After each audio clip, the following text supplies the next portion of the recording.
Voilà, on veut maintenant prendre un temps pour partager la parole de Dieu. Et ça a été dit dans quelques prières, hein, c'est notre dernier dimanche de l'année. Et quoi de plus logique, de plus normal qu'à une fin d'année, de faire un bilan. Faire un bilan. Et je vous propose aujourd'hui de faire un bilan, non pas juste entre nous, parce que nous, à la manière des hommes, on pourrait faire des bilans sur toutes sortes de choses, mais de faire un bilan avec Dieu. Parce que je pense que le Seigneur, par sa parole et par qui il est, eh bien justement, il va nous aider à faire un bilan qui soit pertinent. Imaginez, vous êtes en train de construire une maison, vous posez un solide fondement, des fondations solides, mais après, vous n'avez pas de plan, puis vous construisez votre maison comme ça vous chante, selon votre humeur du jour. Et comment est-ce que vous pensez finir votre maison ? Est-ce que les murs vont être droits ? Est-ce que les fenêtres et les portes vont être au bon endroit ? Est-ce que la toiture va être bien ajustée comme il faut ? Comment vous pouvez le savoir si vous n'avez aucun plan précis avec des mesures pour vous assurer que vous allez arriver au bout de votre entreprise ? Pourquoi est-ce que je vous pose cette question ? Parce que parfois, c'est ce que nous faisons avec notre vie. On a posé un solide fondement, Jésus-Christ. Amen ? Vous êtes d'accord avec moi ? Jésus, le ferme fondement, sur celui sur lequel nous voulons bâtir nos vies. Mais nous n'avons aucun plan après, véritable, pour pouvoir construire et bâtir nos vies d'une manière qui soit conforme à la volonté de Dieu.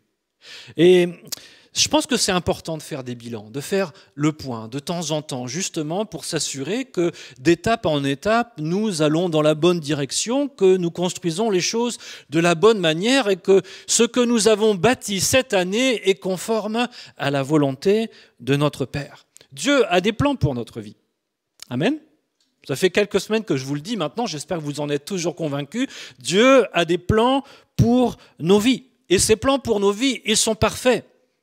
Et il est important pour nous de chercher à les suivre à la lettre.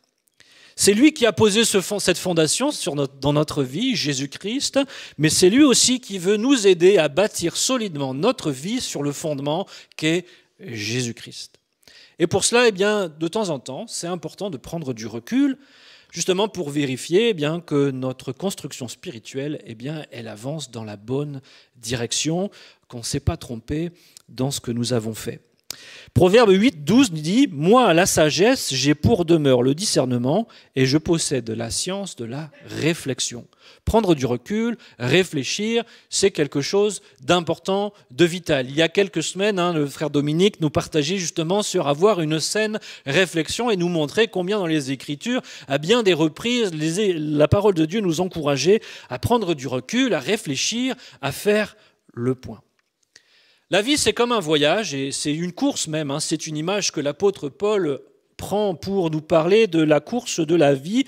Et il est essentiel à chacune des étapes de nos vies de savoir faire un point pour nous assurer d'arriver à destination. Pour tous ceux qui ont une voiture, vous savez comme moi, même si on n'aime pas trop ça, tous les ans, il y a une petite révision à faire pour s'assurer que tout va bien. Et puis, tous les 4 ans, il y a un contrôle technique aussi pour vraiment vérifier en profondeur qu'il n'y a pas de dysfonctionnement. Alors, ce sont des étapes qu'on n'aime pas trop parce qu'il faut ouvrir le porte-monnaie, mais quand on y réfléchit bien, ça vaut quand même le coup de dépenser cet argent parce qu'au final, c'est notre sécurité qui est en jeu, la nôtre, mais aussi celle des autres automobilistes autour de nous. Pour notre vie, je pense que c'est fondamental de savoir s'arrêter un instant, de se poser, de réfléchir et de considérer sous certains angles, de savoir si tout va bien, si nous sommes dans la bonne direction, si effectivement nous avons pris les choses de la bonne manière. Faire un bon bilan, ça exige de notre part de dépasser nos émotions et notre tendance naturelle à juger un peu à l'emporte-pièce. C'est ou « ah oui, tout va bien » ou « oh non, vraiment, ça ne va pas parce que les derniers événements qui nous sont arrivés sont peut-être des événements négatifs. » Et trop souvent, justement, on juge un peu les choses de cette manière-là. Jésus nous dit que celui qui veut bâtir une tour, d'abord il faut qu'il s'assoie et qu'il calcule s'il a ce qu'il faut pour dépenser, assurer les dépenses de la construction.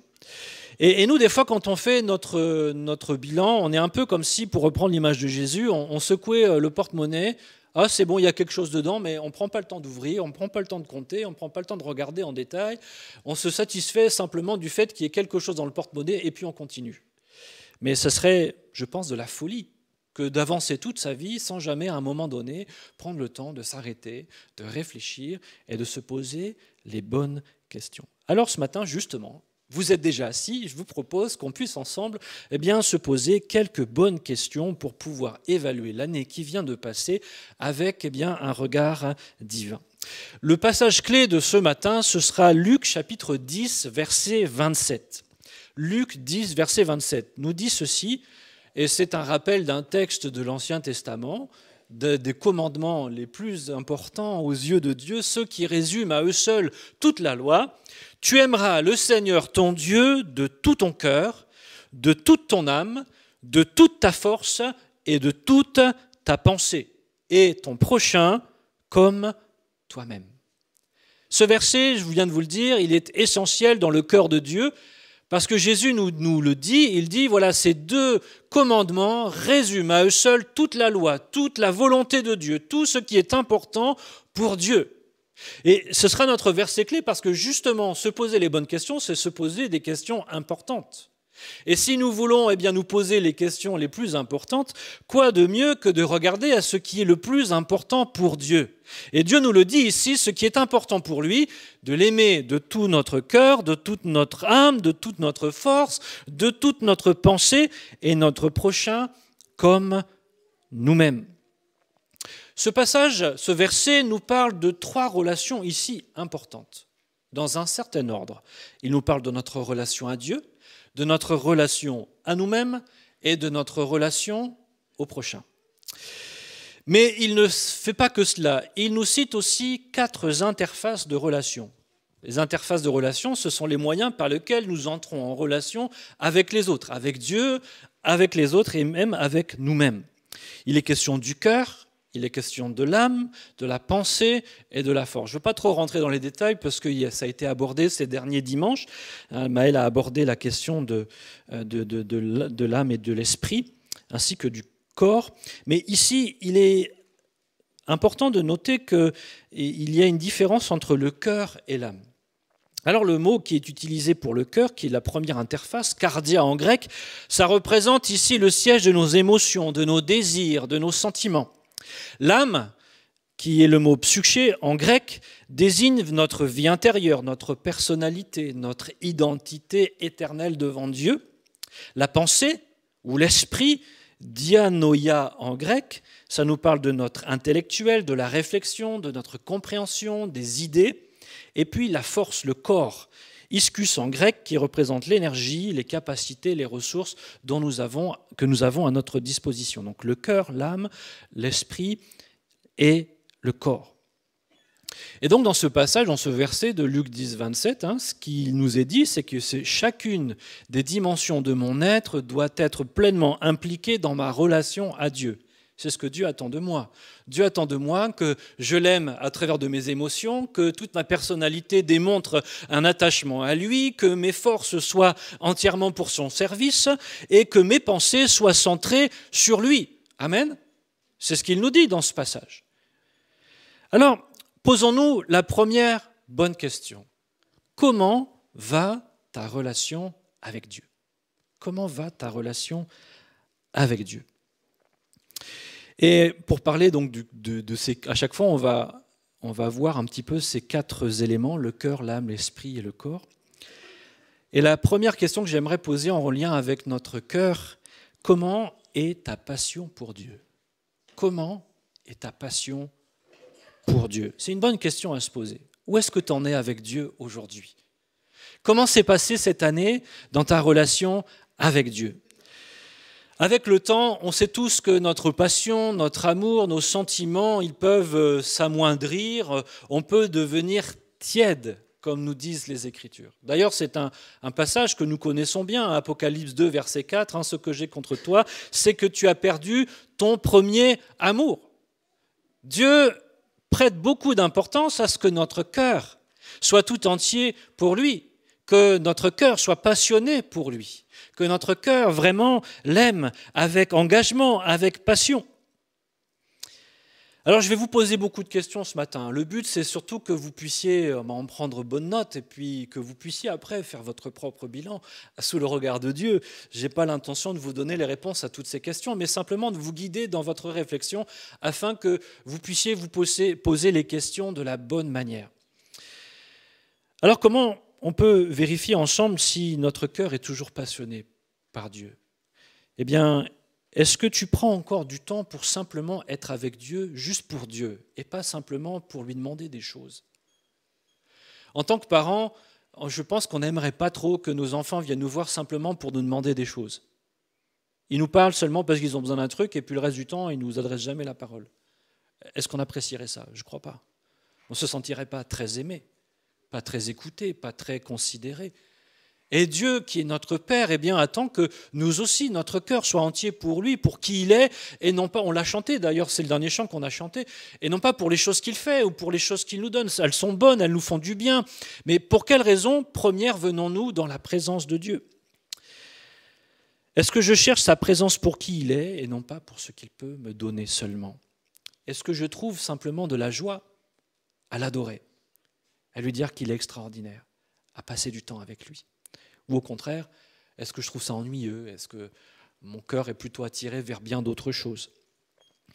Et je vous ai cité Apocalypse 2,4, où il dit « Ce que j'ai contre toi, c'est que tu as perdu ton premier amour ». Jésus nous donne la suite.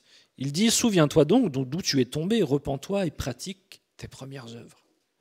Ce n'est pas rédhibitoire de faire le constat, de dire « Bah oui, peut-être mon amour pour Dieu n'est plus aussi enflammé qu'il devrait l'être ». Peut-être je ne suis plus dans ce premier amour comme j'avais au tout début lorsque j'étais passionné pour Dieu ou passer du temps dans sa présence ne me coûtait rien. Maintenant, peut-être prier juste 5 minutes, ça me coûte beaucoup. Mais fais ce constat, sois honnête dans ton constat. Mais le Seigneur te dit, mais souviens-toi d'où tu es tombé. Demande-toi, qu'est-ce qui a pris la place de Dieu ?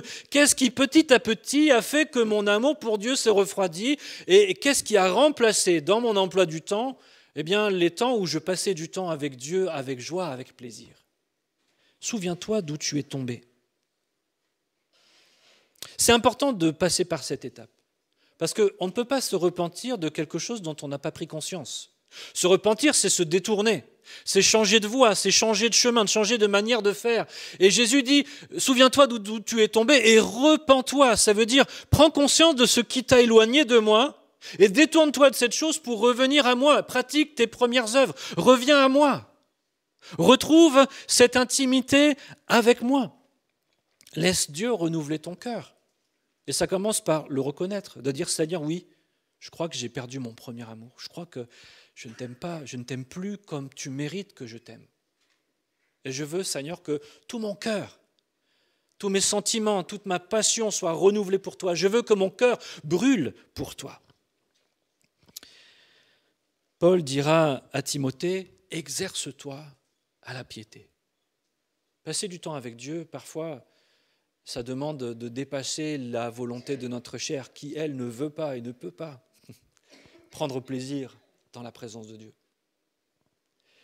Mais reprends une pratique spirituelle que peut-être tu as abandonnée.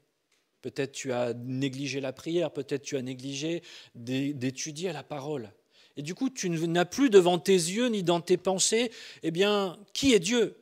Tu as perdu de vue ce Dieu extraordinaire qui t'aime. Tu ne lui laisses plus l'opportunité de te révéler encore son amour pour toi, cet amour qui va te changer, cet amour qui va t'attirer à lui, cet amour qui va faire bouillir ton cœur pour lui. Laisse-le à nouveau, donne-lui l'opportunité de te révéler son amour pour toi et de rallumer la flamme de ton cœur. Question suivante en ce qui concerne notre relation à Dieu, où en es-tu dans ta croissance spirituelle ? Où en es-tu dans ta croissance spirituelle ? Ça nous parle de notre être intérieur, de notre âme, de notre identité en Dieu. On a besoin de progresser pour glorifier Dieu. Amen. Vous êtes d'accord que le Saint-Esprit veut nous façonner à l'image de Christ. Et la vie du chrétien devrait être une recherche permanente de croissance.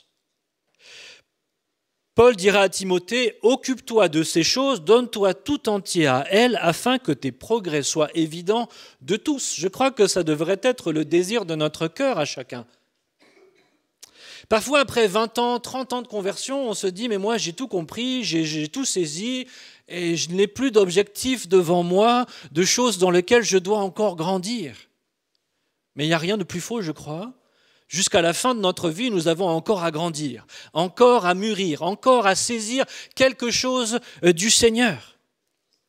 Paul dira aux Thessaloniciens, « Nous vous exhortons, frères, j'ajoute sœurs, à faire mieux encore. » Amen. Peut-être tu as fait des progrès cette année, c'est très bien, merci Seigneur. Mais la parole de Dieu nous invite toujours à faire mieux encore, parce que nous ne sommes pas arrivés encore à la parfaite stature de Christ. Et il nous faut progresser.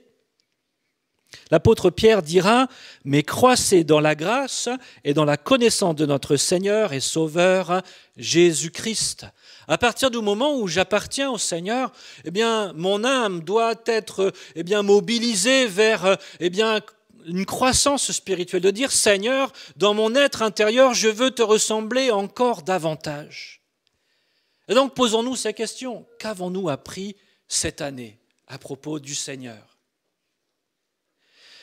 Qu'est-ce que j'ai expérimenté de plus dans ma vie avec Dieu?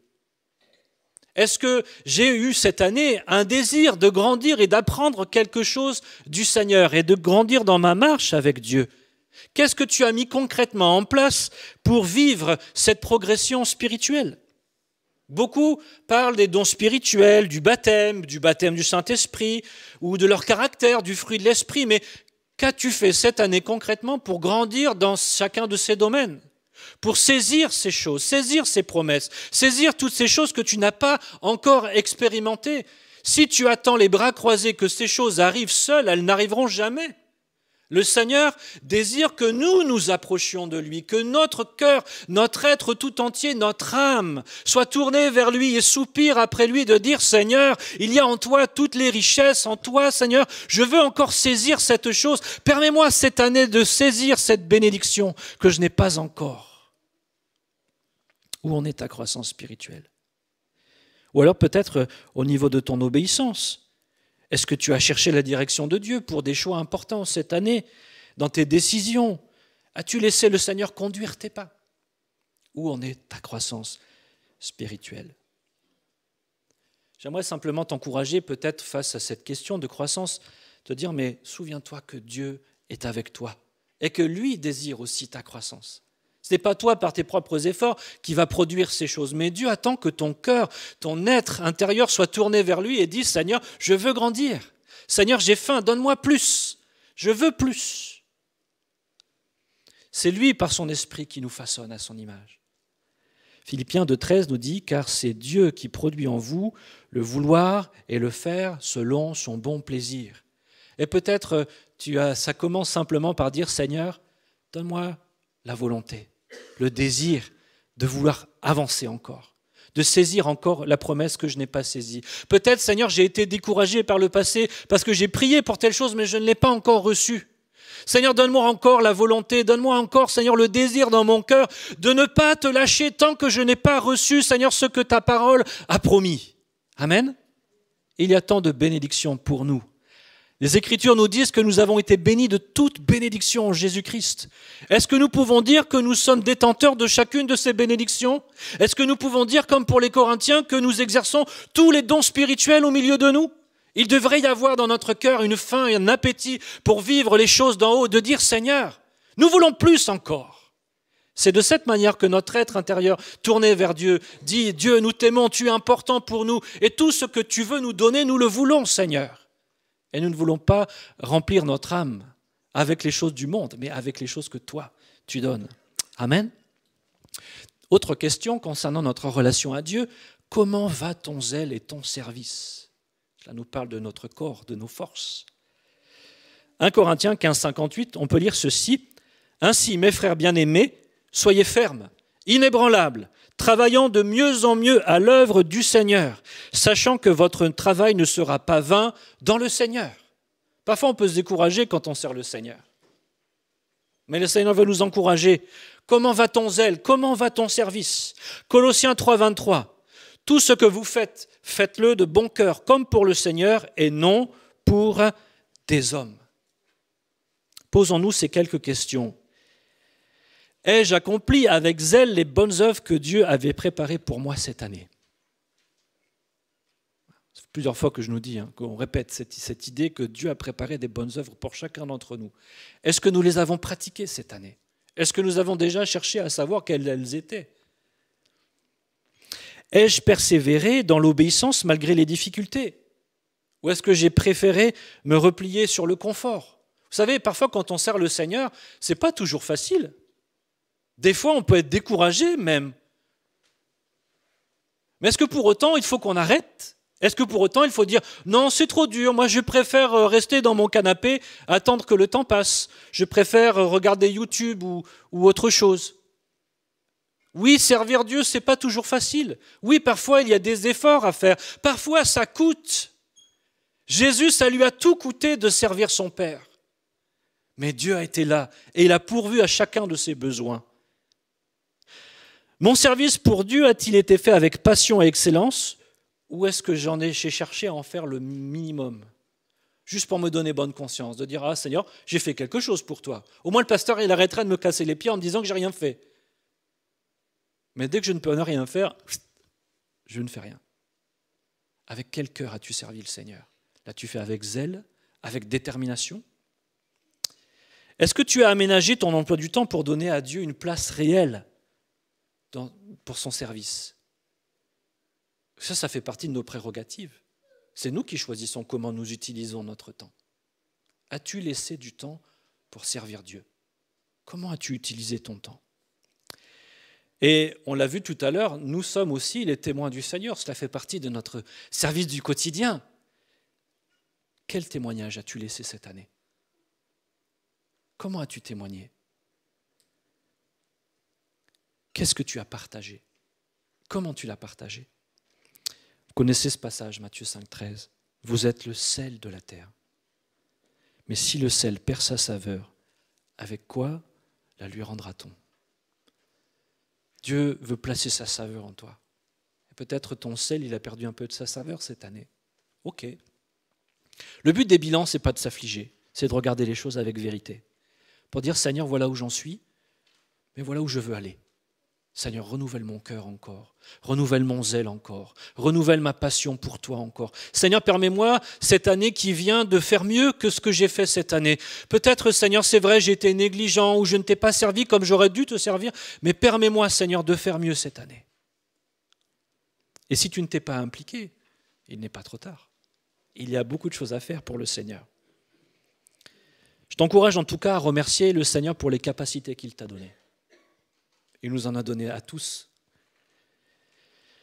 De le remercier pour la force qu'il t'a prêtée, pour son service. Demande-lui de renouveler ton zèle, ta passion, pour le servir avec un cœur entier, un cœur qui l'honore. Demande à Dieu de te montrer comment le servir bien, le servir mieux. Et surtout, demande-lui de t'aider à être un serviteur fidèle dans les petites choses. Vous savez, des fois, les gens ils veulent servir, mais ils veulent servir seulement si on leur donne tout de suite une place en vue, quelque chose de confortable. Mais un vrai serviteur, vous savez, il n'attend pas qu'on lui demande. Il voit le besoin, il le fait. Un vrai serviteur, il n'attend pas une récompense. Il n'attend pas des remerciements, il n'attend pas de la gratitude. Un vrai serviteur, il voit un besoin, il le fait parce qu'il veut, il sait pour qui il le fait pour le Seigneur et pas pour les hommes. C'est la différence entre le serviteur et le mercenaire. Le serviteur fait sans attendre alors que le mercenaire veut s'assurer d'avoir le salaire avant de s'engager. Le Seigneur n'a pas appelé des mercenaires, il a appelé des serviteurs et des servantes. Et nous avons l'assurance que notre Dieu ne nous laissera jamais sans récompense et sans salaire. Il est le Dieu de la grâce abondante.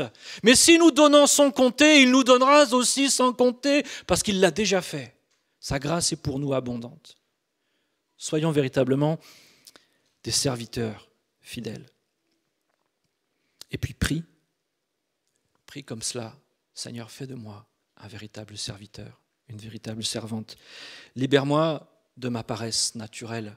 Libère-moi de mes occupations stériles. Libère-moi de ce qui me détourne de tes œuvres, celles que tu as préparées d'avance pour moi. Je ne veux pas me présenter devant toi, Seigneur, lorsque tu reviendras, et avoir à rougir d'avoir utilisé mon temps pour des peccadilles, pour des choses stériles, de n'avoir construit, Seigneur, qu'avec des matériaux périssables. Seigneur, permets-moi de construire avec quelque chose qui tiendra éternellement. Dernier point de ce qui est de notre relation avec Dieu, comment va ta foi? Cela nous parle de nos pensées. Hébreux 11.6 nous dit « Or, sans la foi, il est impossible de lui être agréable. Car il faut que celui qui s'approche de Dieu croit que Dieu existe et qu'il est le rémunérateur de ceux qui le cherchent. » Aimer Dieu de toute sa pensée, c'est croire fermement qu'il est fidèle à sa parole. Amen. Croire que Dieu va agir selon ses promesses. Alors quand tout va bien, c'est facile de le dire.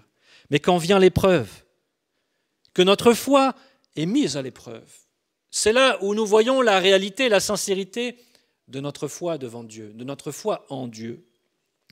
Jacques nous le dit, l'épreuve de votre foi produit la patience, afin que vous soyez parfaits et accomplis sans faillir en rien. Ta foi a-t-elle grandi cette année? Notre foi a-t-elle grandi cette année? Est-ce que tu as laissé Dieu renouveler ton regard sur certaines des situations difficiles que tu as traversées cette année? Est-ce que tu as laissé Dieu, au travers des épreuves par lesquelles tu es passé tout au long de cette année, fortifier ta foi et t'amener à considérer que oui, il est fidèle? Est-ce que tu as plus confiance aujourd'hui en Dieu et en ses promesses, en sa parole, que ce que tu en avais au 1er janvier 2024? Ou alors, est-ce que tu as passé cette année à te plaindre, à pleurer, à dire « Seigneur, c'est pas juste », à taper du pied, dire « Pourquoi, Seigneur, m'as-tu abandonné ?» Dieu veut fortifier ta foi. C'est comme un muscle, il veut le rendre fort, afin que ta confiance en lui soit solide. J'aimerais t'encourager, face à cette question de ta foi, à exprimer ta reconnaissance à Dieu pour sa fidélité. Parce que la foi, elle reconnaît la fidélité de Dieu. Elle dit, Seigneur, je suis passé par telle situation, mais je reconnais que tu ne m'as pas abandonné, que tu as agi de telle et de telle manière. Si tu n'avais pas été là, Seigneur, si tu ne m'avais pas soutenu, Seigneur, je serais encore par terre et en miettes. Mais tu as soutenu mon cœur, tu m'as encouragé, tu m'as fortifié, tu m'as donné la force d'affronter ce qui me faisait peur. Et j'ai vu ta main, Seigneur. J'ai vu ta fidélité. Si tu as douté, si tu as faibli dans ta confiance envers Dieu, bien, demande-lui sincèrement pardon, avec humilité. De dire, Seigneur, ma foi, je ne l'ai pas laissé être travaillée cette année. Pardonne-moi. Mais prie aussi pour que Dieu vienne au secours de ton incrédulité, pour que Dieu continue de fortifier ta foi. Comme cet homme qui a dit « je crois », mais viens au secours de mon incrédulité. Et cet homme, il avait fait un constat juste sur l'état de sa foi, de dire « Seigneur, je veux croire, mais il y a encore de l'incrédulité dans mon cœur, viens au secours de mon incrédulité. » Que ce soit peut-être ta prière aujourd'hui, c'est en cette fin d'année, de dire « Seigneur, je veux que ma foi grandisse encore, aide-moi, j'ai besoin de toi pour cela. » Passons maintenant à la deuxième relation. Comment va ta relation avec toi-même? Comment va ta relation avec toi-même? Et du coup, on va encore visiter nos 4 interfaces, le cœur, l'âme, l'esprit et le corps. Comment va ton cœur? Comment va ton cœur? La parole de Dieu nous dit « Garde ton cœur plus que toute autre chose, car de lui viennent les sources de la vie. » Une question que j'aime à poser, c'est quel sentiment portes-tu envers toi-même? Est-ce que tu t'aimes? C'est une question qu'on ne se pose pas souvent. Mais est-ce que vous vous aimez?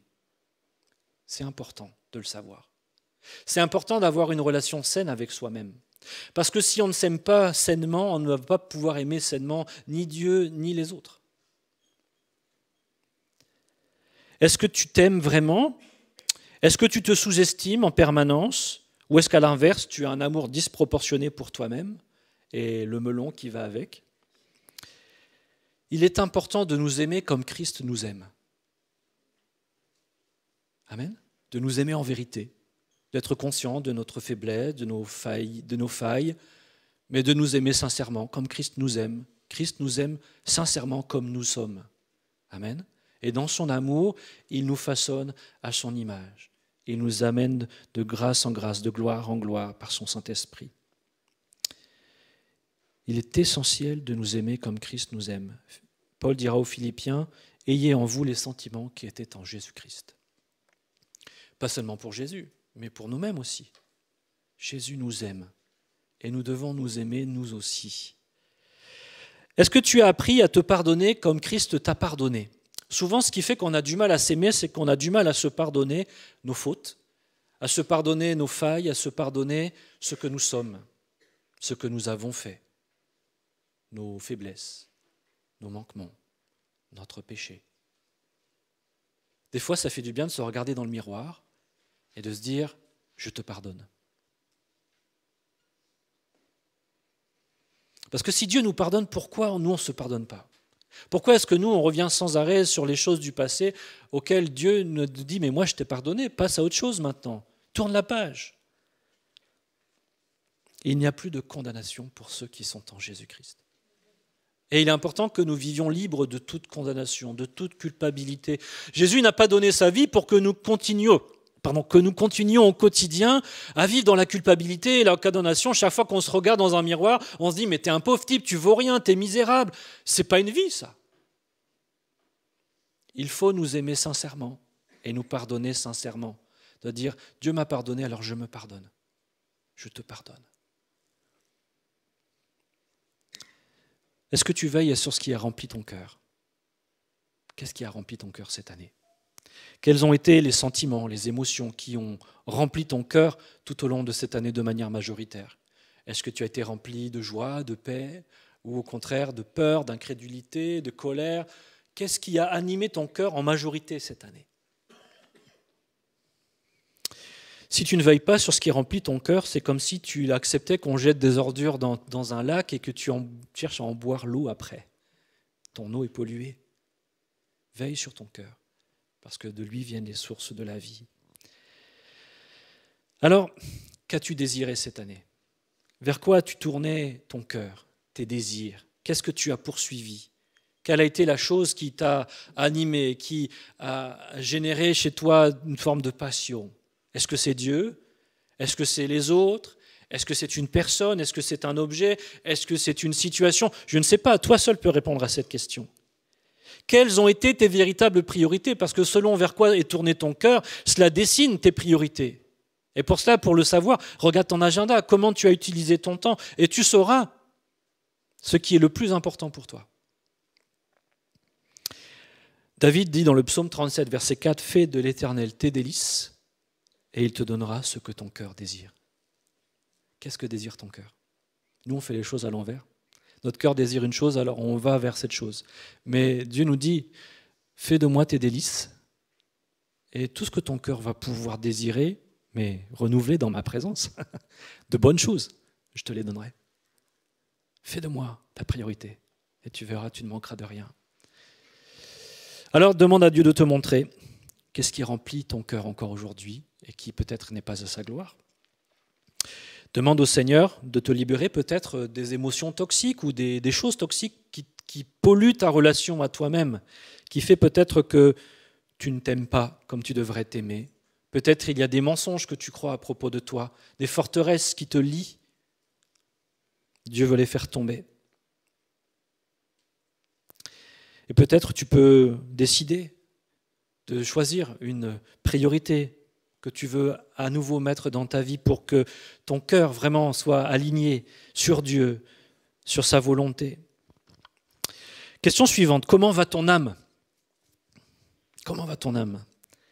Philippiens 3, 10 nous dit « Ainsi je connaîtrai Christ et la puissance de sa résurrection et la communion de ses souffrances en devenant conforme à lui dans sa mort pour parvenir, si je puis, à la résurrection d'entre les morts. » Ma question est, comment Christ influence-t-il ta vie intérieure et ta personnalité ? Comment Christ, cette année, a changé ton être intérieur ? Comment as-tu grandi dans ta connaissance de Jésus et découvrir davantage quelle est ton identité en lui ? Vous savez qu'on a une nouvelle identité en Christ, je ne vous apprends rien, j'espère. As-tu grandi dans cette compréhension de ton identité ? As-tu laissé le Seigneur guérir tes blessures passées?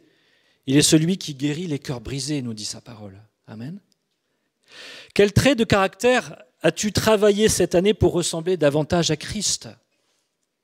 Souvent, on sait tous dire « Ah, je manque de patience » ou « Je manque de ceci » ou « Je manque de cela ». Mais qu'avons-nous fait consciemment pour dire « Seigneur, ce trait de caractère-là, je veux qu'il change et je veux que mon caractère soit aligné sur le tien, Seigneur ». Si on n'est pas intentionnel, vous savez, il ne se passera rien. Comment as-tu manifesté le fruit de l'Esprit dans ta vie quotidienne? Ainsi, je connaîtrai Christ et la puissance de sa résurrection. C'est ça que dit Paul. Il dit, plus je connais le Seigneur dans mon être intérieur, plus je vis cette puissance de résurrection qui me change, qui me transforme, qui me rend semblable à qui il est. Et je veux être rendu semblable à lui aussi dans la mort, c'est-à-dire que je vais être dépouillé, débarrassé de tout ce qui en moi n'est pas conforme à lui. Je veux que mon trait de caractère qui n'est pas conforme au caractère de Christ, j'en sois dépouillé, Seigneur. Voilà mon désir pour cette année. Alors maintenant qu'on fait le bilan, on trace déjà les perspectives pour l'année à venir. C'est à ça que ça sert les bilans. Ça sert justement de savoir où on veut aller après. Où est-ce que tu en es dans tout cela, dans ta vie intérieure, dans ton âme, devant Dieu? Est-ce que tu as laissé le Seigneur se révéler davantage à toi, te rendre conforme à lui, te dépouiller de tout ce qui n'est pas à sa gloire? Ou au contraire, est-ce que tu as gardé des zones dans ton cœur, dans ta vie, sur lesquelles, Dieu n'a pas pu faire son travail? Comment va ton esprit? Philippiens 4,8 nous dit « Au reste, frères, que tout ce qui est vrai, tout ce qui est honorable, tout ce qui est juste, tout ce qui est pur, tout ce qui est aimable, tout ce qui mérite l'approbation, ce qui est vertueux et digne de louange, soit l'objet de vos pensées. » C'est un verset puissant, ça, hein? Mais vous savez comme moi qu'on ne vit pas à fond ce verset. Est-ce que vraiment toutes nos pensées sont honorables, justes, pures, aimables? Je ne crois pas. On a du travail encore. Comment va ton esprit? Qu'est-ce qui a occupé l'essentiel de tes pensées cette année? Quelles sont tes priorités, tes ambitions? Est-ce que vraiment elles sont alignées avec celles du royaume de Dieu? Est-ce que tout ton être est tourné vers ce qui est juste, pur, agréable à Dieu, vertueux, digne de louange? Est-ce que tes pensées, tes paroles, tes actions reflètent vraiment ces valeurs du royaume de Dieu? Des fois, c'est bien de couper. Il y a eu une parole tout à l'heure à ce sujet. Il y a des choses qui nous détournent, des choses qui alimentent nos pensées qui ne sont pas à la gloire de Dieu. Et quand nos pensées ne sont pas alignées sur les pensées de Dieu, eh bien, on pense mal. Saint-Esprit veut être celui qui renouvelle notre intelligence, afin que nous discernions ce qui est juste, parfait, et que nous comprenions quelle est la volonté de Dieu, afin que nous puissions la pratiquer. Peut-être ce bilan sur l'état de votre esprit vous encourager peut-être à faire une détox des écrans, détox de toutes ces choses que l'ennemi cherche à vous bombarder massivement jour après jour, de toutes ces pensées petites et insinueuses auxquelles on ne prend pas garde, mais qui deviennent nos nouvelles valeurs, notre nouvelle manière de penser, nos nouveaux raisonnements, parce que c'est comme ça que le monde pense et que dans lequel on est entraîné, un peu comme par un courant duquel on a du mal à résister. Mais coupe ces choses et branche-toi sur le Seigneur. Amen. Laisse le Seigneur renouveler tes pensées. Et tu verras que tout ton être, corps, âme, esprit, cœur, sera tourné vers le Seigneur, en paix avec toi-même. Comment va ton corps? C'est une question aussi qu'il est important de se poser. Dieu nous a donné un corps. Comment est-ce que tu en as pris soin cette année? 1 Corinthiens 6, 19, verset 20. « Ne savez-vous pas que votre corps est le temple du Saint-Esprit » Bon, ce verset, vous le connaissez, hein? « Glorifiez donc Dieu dans votre corps et votre esprit qui appartiennent à Dieu. » Psaume 139, verset 13. « C'est toi qui as formé mes reins, qui m'as tissé dans le sein de ma mère. Je te loue de ce que je suis une créature si merveilleuse. » Est-ce que quand vous regardez le matin votre corps dans le miroir, tu dis « Seigneur, je te loue de ce que je suis une créature si merveilleuse » ? Qui dit ça? Pourquoi personne ne lève la main? Nous, on s'arrête à ce qui frappe les yeux. Mais le Seigneur nous a fait beaux et belles à ses yeux. Ça joue de notre relation à nous-mêmes. Hein. Apprécier son corps comme il est. On n'a pas toujours un bon rapport à notre corps. On sait toujours souligner les petits éléments qui ne vont pas. Je ne comprends pas, parfois il y a des gens, ils sont beaux comme des dieux, mais ils vont faire de la chirurgie esthétique pour améliorer tel truc et après ils ne ressemblent plus à rien, quoi. C'est horrible. Dieu fait des choses belles et vous en faites partie. Quoi que les autres puissent vous dire à propos de votre physique, Dieu vous a fait une créature merveilleuse. Et ce qu'il nous a donné, ce corps, il nous appelle à en prendre soin. Il nous l'a donné en responsabilité. Et que notre corps serve à glorifier Dieu. Et un jour, notre corps va être aussi ressuscité. Amen. Nous irons dans le ciel avec Dieu, corps, âme et esprit. Prendre soin de son corps, ça doit être pour nous une priorité spirituelle. C'est une manière d'honorer Dieu et de rester disponible aussi pour son service. Hein? Si vous ne prenez pas soin de votre corps, à un moment donné, vous n'aurez plus les capacités de servir Dieu comme vous pourriez le faire si vous en aviez pris soin. Alors comment as-tu pris soin de ton corps cette année? Est-ce que tu t'es reposé comme il fallait? Dieu nous a donné du repos. C'est même un commandement. Apprendre à se reposer, je me sens très concerné par ce que je dis, hein. Apprendre à se reposer, c'est aussi déclarer que Dieu est souverain. Et que Dieu s'occupera de nos affaires, même si moi je ne m'en occupe pas présentement. Et ça, on a du mal à le faire. C'est pas pour rien que Dieu l'a exigé, parce qu'il savait qu'on aura du mal à le faire. Est-ce que tu as veillé à équilibrer, alors je me parle à moi-même, hein, ton travail, ton repos, ton alimentation cette année? Vous voyez que mes courbes disent le contraire. Mais c'est tout un ensemble. C'est tout un ensemble. Avoir de l'équilibre, prendre soin de son corps. Quand on est en surpoids, on se fait du mal à soi-même. On se tue à petit feu. La gourmandise, la paresse, les excès en tout genre sont de véritables difficultés que nous met le monde moderne entre les mains au quotidien. Et il nous faut apprendre à être disciplinés aussi vis-à-vis de notre corps pour en prendre soin. Et ne pas avoir à rougir devant Dieu de la manière dont nous aurons traité ce corps, cette machine incroyable qu'il nous a donnée. Alors je sais que parfois la maladie est là, la vieillesse est là aussi, et notre corps nous rappelle que nous ne sommes pas éternels. Mais avec les forces que Dieu nous prête, faisons ce que nous avons à faire. Amen. Croyons aussi que Dieu est celui qui renouvelle les corps. Amen. Il est celui qui guérit, il est celui qui veut prendre soin aussi des corps. Alors on arrive à notre dernier point, je vais essayer d'accélérer un petit peu, mais il y avait beaucoup de questions à se poser. Hein. On a vu notre relation à Dieu, notre relation à nous-mêmes. J'aimerais maintenant voir notre relation à notre prochain. Et l'ordre que nous avons suivi, c'est celui de ce verset que nous suivons depuis tout à l'heure, Luc 10, 27, et l'ordre est essentiel. D'abord Dieu, ensuite moi, et après mon prochain. Quand Dieu est en premier dans ma vie, il va renouveler mon cœur, il va renouveler mes pensées, il va renouveler mon âme, mon être intérieur, il va renouveler mon corps aussi, mes forces. Il transforme ma relation à moi-même, il m'aide à m'aimer sainement, à avoir un rapport sain avec moi-même, avec mon corps, avec le regard que je porte sur moi-même, sur qui je suis, sur mon identité.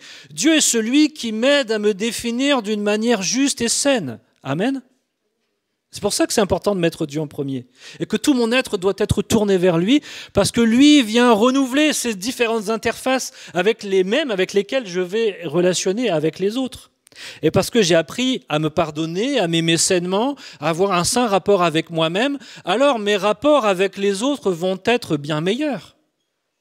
Mais si je ne laisse pas Dieu transformer dans ma relation avec lui qui je suis, alors mes relations avec les autres vont être polluées par toutes les choses que je n'ai pas laissé Dieu changer. Si j'ai une mauvaise estime de moi et que je crois que je suis nul, alors toutes mes relations avec les autres vont être teintées de cette pensée. Et dès que quelqu'un va dire quelque chose, ou là même juste il va me regarder, moi je vais penser, il est en train de me juger, il sait que je suis nul, etc., etc. Et cela, ça vient renforcer encore et encore des forteresses de mensonges dans nos manières d'être avec nous-mêmes et avec les autres. Laisse Dieu changer ton cœur, ton être tout entier, corps, âme, esprit et cœur. Amen. Alors regardons maintenant de plus près notre relation aux autres. Vous savez ce que dit la parole de Dieu sur notre relation aux autres. Aimez-vous les uns les autres, n'est-ce pas? Jésus nous enseigne ça, Jean 13. Vivez en paix avec les hommes. Nous, en tant que chrétiens, nous devons être des artisans de paix, n'est-ce pas? Nous devons chercher à être en paix, tant que c'est possible, avec toute âme vivante. Et Dieu, dans notre verset clé, nous invite à aimer notre prochain comme nous-mêmes, comme notre propre chair. Alors, en réfléchissant comment mes différentes interfaces, le cœur, l'âme, l'esprit et le corps pouvaient interagir avec les autres, j'en suis arrivé à 4 actions.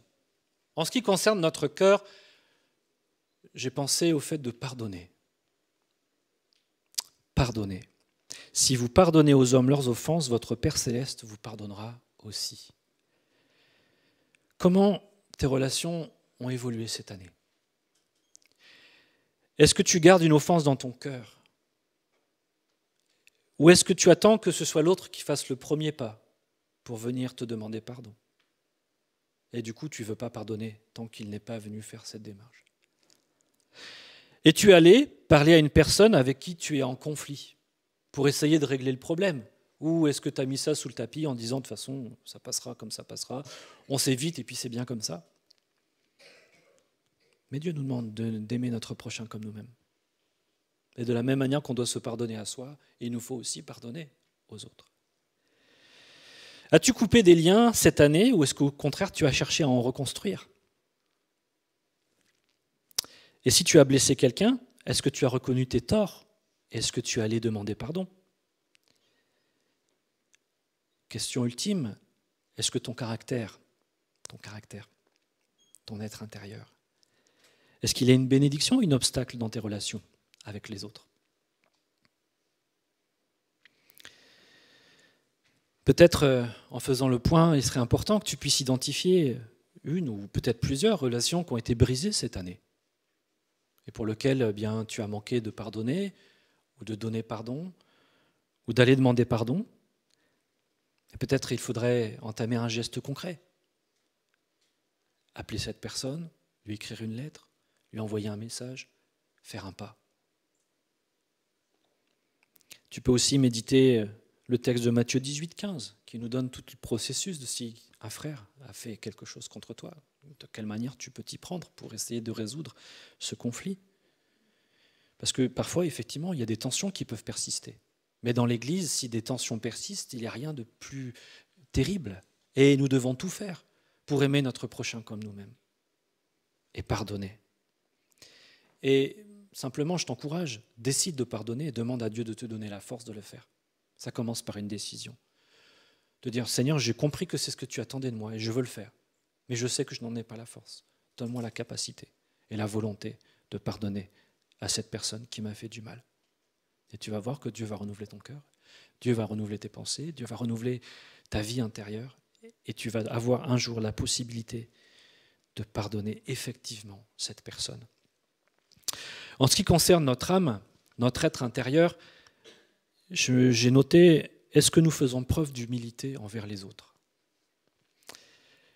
Philippiens 2,3 nous dit « Ne faites rien par esprit de parti ou par vaine gloire, mais que l'humilité vous fasse regarder les autres comme étant au-dessus de vous-même. » Il y a des petits versets comme ça, on aimerait bien qu'ils n'existent pas des fois. Hein, mais je vais le redire quand même pour être sûr que vous soyez bien sûr que c'est bien écrit dans la parole de Dieu. Philippiens 2,3. « Ne faites rien par esprit de parti, ni par vaine gloire, mais que l'humilité vous fasse regarder les autres comme étant au-dessus de vous-même. » L'orgueil, c'est souvent l'ennemi numéro 1 des bonnes relations. Et aimer son prochain comme soi-même, c'est faire preuve d'humilité dans nos relations au quotidien. Notre orgueil, souvent, il nous pousse à juger les autres selon des critères qui nous appartiennent, qui sont souvent biaisés, limités et injustes. Et mes questions pour nous en cette fin d'année, c'est est-ce que nous avons manifesté de l'humilité envers notre prochain cette année? Est-ce que lorsque les gens parlent de nous, ils nous voient comme quelqu'un de humble? Ou au contraire, comme quelqu'un de présomptueux qui a plutôt tendance à juger les autres facilement? Ou alors pose-toi cette question, quels sont les sujets sur lesquels tu as du mal à voir l'autre comme supérieur à toi? Quelles sont tes vaines gloires? Sur quel sujet est-ce que tu es animé d'un esprit de parti? Qui sont ceux que tu considères comme inférieurs? On a tous des gens qu'on considère comme inférieurs. D'emblée, on les voit, on se croit supérieur à eux. C'est souvent inconscient, mais c'est bien d'en prendre conscience. Et de dire, mais Seigneur, pourquoi est-ce que je me crois supérieur à cette personne? Dieu est capable de choisir des pierres pour nous dire des choses. Il a choisi un âne pour parler à son serviteur. Mais si nous n'avons pas d'humilité, nous n'écoutons même pas les ânes ni les pierres. Et pourtant, elles peuvent nous enseigner bien plus que nous le pensons. Ayons de l'humilité aussi pour entendre ce que Dieu a à nous dire au travers des autres, combien même souvent Dieu va utiliser des personnes que nous considérons comme inférieures pour nous reprendre et nous parler. Comment laisses-tu Jésus t'enseigner à ce sujet? Jésus il a fait preuve d'une humilité sans faille. Lui qui était le roi des rois, il est venu vivre parmi les pécheurs. Il a mangé avec les gens de mauvaise vie. Il ne s'est pas, il aurait pu, lui, il avait le droit de le faire, mais il ne s'est pas positionné comme supérieur à tout le monde. Il est venu comme un humble serviteur. Alors, mon point, c'était de demander à Dieu, mais aussi peut-être à tes proches, parce qu'ils sauront te dire, de te montrer un domaine où ton orgueil peut-être t'empêche d'avoir des relations saines. Et puis peut-être fais un acte humble. Peut-être cette semaine et dans les semaines à venir, tu peux chercher à valoriser quelqu'un sans rien attendre en retour, à le mettre en avant, à lui faire un compliment, à lui dire quelque chose de gentil et que tu penses sincèrement, bien sûr. En ce qui concerne notre corps, j'ai noté cette action, prendre soin. On parle de prendre soin de notre propre corps, mais on connaît tous ce passage où il est question de prendre soin de sa femme comme étant son propre corps, pour nous les maris. Paul dira à Timothée, si quelqu'un n'a pas soin des siens, et principalement ceux de sa famille, il a renié la foi et il est pire qu'un infidèle. Galates 6.2, portez les fardeaux les uns des autres et vous accomplirez ainsi la loi de Christ. Est-ce que tu as pris soin de ta famille cette année? C'est notre première responsabilité. Et moi, je sais que j'ai bien des choses à me reprocher à ce sujet. As-tu bien pris soin de ta famille cette année? En leur accordant du temps, de l'attention, est-ce que tu as honoré tes parents, comme nous l'invitent à faire les Écritures? Est-ce que tu as pris soin de tes frères et sœurs, physiques, mais aussi spirituels? Ou est-ce que tu as attendu que ce soit eux qui fassent le premier pas systématiquement? Parfois, ça fait du bien de donner sans attendre en retour. Il y a plus de jours à donner qu'à recevoir, nous dit la parole de Dieu, n'est-ce pas? Peut-être cette semaine, tu peux prendre ton téléphone et encourager un frère, une sœur, porter son fardeau avec lui, prier avec lui, prendre soin du corps de Christ. Ça peut être aussi une visite. Tu peux aussi revoir ton agenda pour donner plus de temps aux personnes que Dieu a placées à tes côtés, ta famille. Les temps des vacances et des fêtes sont propices pour cela. Et puis, dernier point, en ce qui concerne notre pensée, notre esprit, cela m'a fait penser au fait de témoigner. Aimer son prochain comme soi-même, c'est aussi rendre témoignage, n'est-ce pas? On l'a lu tout à l'heure, vous êtes la lumière du monde. Aimer son prochain, c'est lui partager ce qu'il y a de plus précieux. Et vous savez comme moi que la personne la plus précieuse que nous avons dans notre vie, c'est Jésus-Christ. Et il nous appelle à être son témoin, à être cette lumière qui va annoncer l'espoir. Est-ce que nous avons activement témoigné cette année? Est-ce que j'ai aimé mon prochain au point de lui parler de ma foi et de Christ, de comment Jésus change ma vie, comment Jésus a une implication concrète dans mon quotidien? Est-ce que j'ai prié régulièrement cette année en demandant à Dieu de toucher le cœur de quelqu'un? Ça commence par là. D'aimer son prochain, c'est de prier pour lui, de dire « Seigneur, touche son cœur, je veux qu'il te connaisse. Donne-moi l'opportunité de lui parler de toi. » Est-ce que tu as pris une initiative concrète pour amener une personne à Christ, à l'inviter à l'église? Ou est-ce que tu as pris l'opportunité, saisir l'opportunité de lui rendre un témoignage, de lui parler de comment tu as rencontré Jésus? Peut-être si ça n'a pas été le cas, décide aujourd'hui que ça soit différent, que vraiment tu veux aimer ton prochain en lui rendant témoignage. Tu peux identifier une personne dans ton entourage et commencer à prier pour elle tous les jours. De dire « Seigneur, je m'engage à prier pour cette personne jusqu'à ce qu'elle se donne à toi. » Des fois, ça peut durer longtemps. Tant de témoignages de femmes qui ont prié pour leur mari.